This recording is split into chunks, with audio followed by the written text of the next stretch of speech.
प्रधानमंत्री नरेंद्र मोदी जापान के प्रधानमंत्री शिंजो अबे के साथ जापान की high speed train Shinkansen bullet train से सफर कर रहे हैं। इस दौरान दोनों नेता टोक्यो स्टेशन से कोबे स्टेशन तक का सफर तय करेंगे। इसके बाद पीएम मोदी कोबे में कावासाकी भारी उद्योग केंद्र भी जाएंगे, जहां हाई स्पीड ट्रेन का उत्पादन होता है। इसी प्रौद्योगिकी का उपयोग Mumbai Ahmedabad high speed railway के लिए किया जाएगा। भारत और जापान ने परमाणु ऊर्जा के शांतिपूर्ण उपयोग के लिए एक अहम समझौते पर हस्ताक्षर किए हैं। टोक्यो में प्रधानमंत्री नरेंद्र मोदी और जापान के प्रधानमंत्री शिंजो अबे के बीच प्रतिनिधिमंडल स्तर की बातचीत के बाद समझौते पर हस्ताक्षर किए गए। पीएम मोदी ने इसे स्वच्छ ऊर्जा भागीदारी की दिशा में ऐतिहासिक कदम बताया है। भारत ने अब तक 11 देशों से समझौता किया है, जिनमें अमेरिका, रूस, ऑस्ट्रेलिया, कनाडा और दक्षिण कोरिया शामिल हैं। असैन्य परमाणु समझौते के साथ साथ भारत और जापान के बीच शुक्रवार को कुल 10 समझौतों पर हस्ताक्षर हुए। दोनों देशों के बीच टेक्सटाइल, सांस्कृतिक आदान प्रदान, खेल के क्षेत्र में सहयोग, परिवहन और शहरी विकास पर समझौते हुए। साथ ही गुजरात और जापान के बीच भी करार हुआ। भारत और जापान कौशल के आदान प्रदान को प्रोत्साहन की योजना तैयार करने, अंतरिक्ष, सामुद्रिक और पृथ्वी विज्ञान के साथ साथ कृषि और खाद्य प्रसंस्करण के क्षेत्र में सहयोग बढ़ाने को तैयार हुए हैं। भारत और जापान ने आतंकवाद, खासकर सीमा पार आतंकवाद के खिलाफ एकजुटता दिखाई है। दोनों देशों ने विश्व समुदाय से आह्वान किया है कि वो आतंकवाद की पनाहगाहों को खत्म करने, उनके नेटवर्क को बाधित करने और आतंकवादियों की सीमा पार गतिविधि पर अंकुश लगाने के लिए कदम उठाए। भारत को दुनिया की सबसे मुक्त अर्थव्यवस्था बनाने की प्रतिबद्धता जताते हुए प्रधानमंत्री नरेंद्र मोदी ने जापान के शीर्ष कारोबारियों को भारत में निवेश के लिए आमंत्रित किया। टोक्यो में भारत जापान बिजनेस फोरम में प्रधानमंत्री ने कहा कि जापान के कारोबारियों की सभी चिंताओं को दूर किया जाएगा। प्रधानमंत्री मोदी ने भारत को अवसरों और विश्वसनीय नीतियों का देश बताते हुए कहा कि उनका उद्देश्य भारत को विश्व की सबसे मुक्त अर्थव्यवस्था बनाना है। अनिवार्य सेवाओं में पुराने 500 व 1000 रुपए के नोटों का चलन 14 नवंबर तक के लिए बढ़ा दिया गया है। साथ ही राजमार्गों और पुलों पर टोल वसूली से भी सोमवार तक के लिए छूट बढ़ाई गई है। अब इन नोटों का इस्तेमाल बिजली, पानी के बिल, ईंधन, कर और फीस जमा करने तथा सहकारी भंडारों से खरीद फरोख्त के लिए 14 नवंबर तक किया जा सकेगा।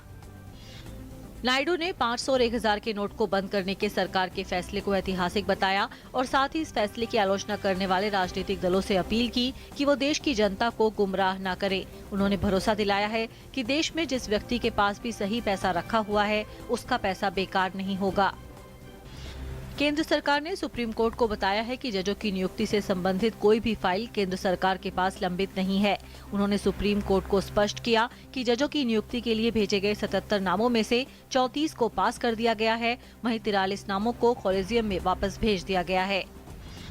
सतलुज यमुना लिंक पर सुप्रीम कोर्ट के फैसले के बाद पंजाब में कांग्रेस के सभी 42 विधायकों ने विधानसभा से अपने इस्तीफे दे दिए हैं।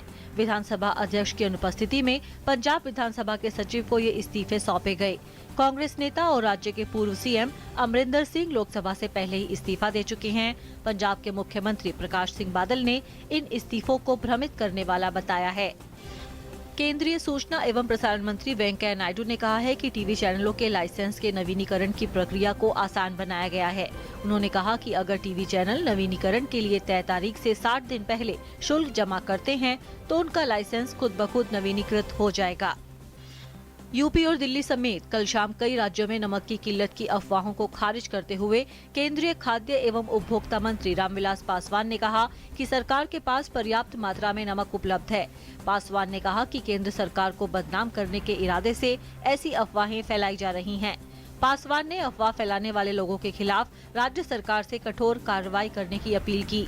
वहीं केंद्रीय वाणिज्य मंत्री निर्मला सीतारमण ने कहा कि स्थिति पर नजर रखी जा रही है। अमेरिका के निर्वाचित राष्ट्रपति डोनाल्ड ट्रंप के विरोध में अलग अलग शहरों में भारी विरोध प्रदर्शन हो रहे हैं। ऑरेगोन राज्य के पोर्टलैंड में जारी प्रदर्शन शुक्रवार को हिंसक हो गया। अमेरिका के पश्चिमी शहर में हजारों लोगों ने प्रदर्शन किया। इनमें बड़ी संख्या में स्कूली छात्र भी शामिल थे। उधर राष्ट्रपति ट्रंप ने ट्वीट करके कहा कि प्रदर्शनकारी सही नहीं कर रहे हैं और वे मीडिया के बहकावे में आ गए हैं। इस बीच यूरोपीय संघ के अध्यक्ष ने चेतावनी दी है कि डोनाल्ड ट्रंप की वजह से अमेरिका और यूरोप के रिश्तों में खटास आ सकती है। लग्जमबर्ग में छात्रों को संबोधित करते हुए युंकर ने कहा कि ट्रंप के आने से अमेरिका और यूरोप जैसे दो बेहद अहम महाद्वीपों के रिश्तों की बुनियाद कमजोर पड़ सकती है। उत्तरी अफगानिस्तान में जर्मनी के वाणिज्य दूतावास में हुए एक आत्मघाती कार बम हमले में 4 लोगों की मौत हो गई और 100 से अधिक घायल हो गए। मजार शरीफ के पुलिस प्रमुख सैयद कमला सादात ने बताया कि आत्मघाती हमलावर ने विस्फोटकों से लदी कार जर्मन वाणिज्य दूतावास की दीवार से भिड़ा दी।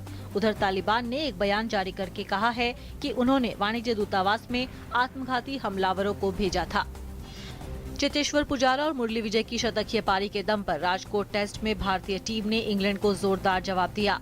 राजकोट टेस्ट के तीसरे दिन का खेल खत्म होने तक भारत ने 4 विकेट के नुकसान पर 319 रन बना लिए। हालांकि इंग्लैंड की टीम को अभी भी पहली पारी में 218 रन की बढ़त हासिल है।